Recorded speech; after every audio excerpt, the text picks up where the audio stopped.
Yeah. Oh, hello.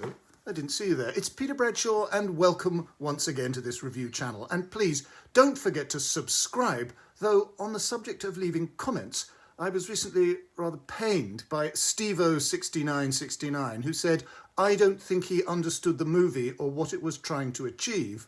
Fortunately, this is a small channel with little reach. Oh my God! Way to harsh my mellow, Stevo6969, and after I specifically stipulated that comments should be broadly positive.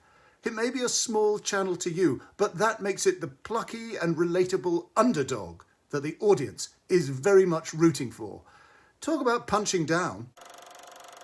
Richard Linklater has only just presented to us his witty and tender chamber piece Blue Moon about 40s Broadway lyricist Laurence Hart. Now this amazingly productive filmmaker brings us Nouvelle Vague, his impeccably submissive, tastefully cinephile period drama about the making of Jean-Luc Godard's debut 1960 classic À bout de souffle, with Jean Seberg and Jean-Paul Belmondo as the star-crossed lovers in Paris.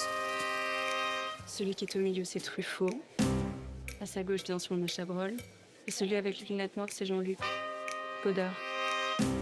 C'est lui le vrai génie. Du moins, c'est ce qu'il te dira. Moi, je suis prêt à réaliser. Maintenant.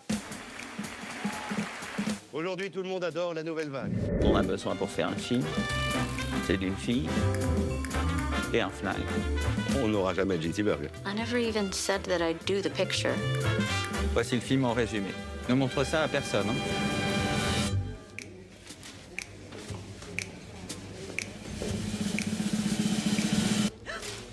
Moteur, Raoul. Moteur, Raoul. Moteur, Raoul! Moteur! En 2 semaines, on a eu 8 demi-journées de travail.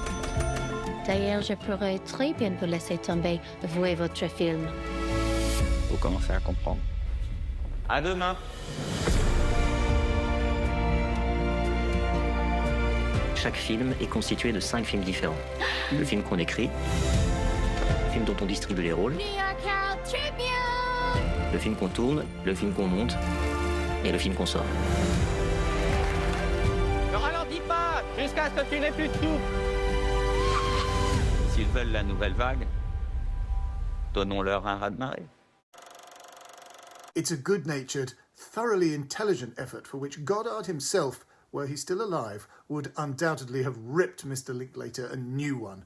When Michel Hazanavicius made his drama Redoubtable in 2017 about Godard's making of La Chinoise, the man himself called that a stupid, stupid idea, and Hazanavicius wasn't even making a film about Godard's first and biggest hit. Linklater's homage has credits in French at the end and is beautifully shot in monochrome, as opposed to, say, the boring old colour of real life in which these events were actually happening. And he even cutely fabricates cue marks in the corner of the screen, those things that once upon a time told projectionists when to change over the reels.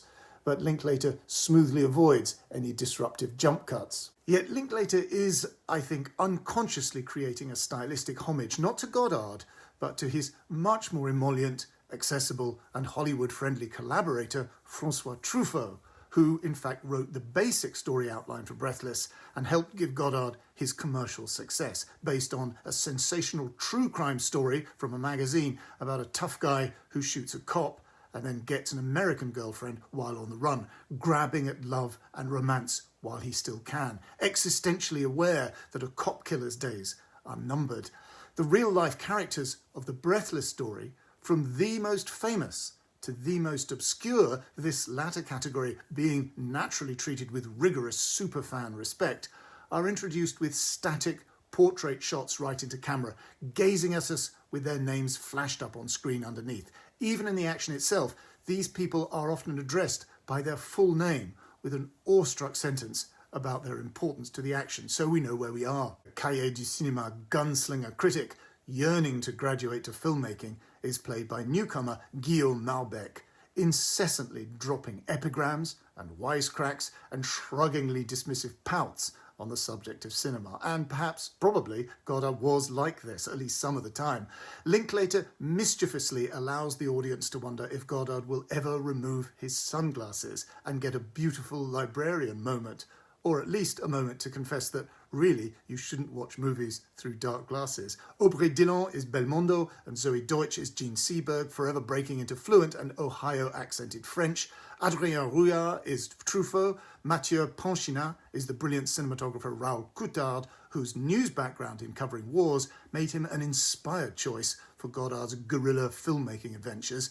Benjamin Cléry is Godard's first assistant director, Pierre Ressian, and Bruno Dreyfus is Godard's long-suffering producer, Georges Bobo Beauregard, whose disagreements with Godard over money lead to an undignified scuffle in a Paris cafe. The shoot begins, extended by Godard's haughtily capricious delays to accommodate authentic inspiration, with the actors amusingly saying whatever on earth they like to each other and the tyrannical director while the camera is turning, because everything is going to need to be redubbed later in the studio. Continuity supervisor Suzanne Fay, played by Pauline Bell, crossly tells Godard that his cavalier disregard for matching the eye lines in successive shots mean a problem for the edit, a hint of the imminent revolution in film grammar to come. Perhaps, though, Linklater's Godard does have the humility to say that he didn't invent jump cuts. At the end, Linklater's Godard is as opaque as he was in the beginning, though seething with competitive anguish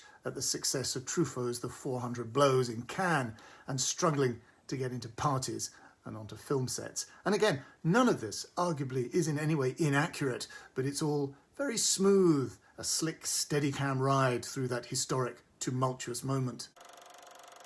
And that's it for another week of insight-packed evaluative analysis. Please subscribe and leave a comment.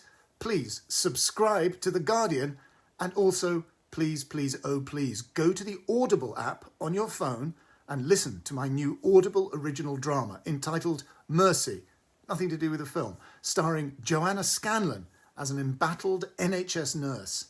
I'd love you to give it a listen and tell me what you think. Don't let me down. See you next time.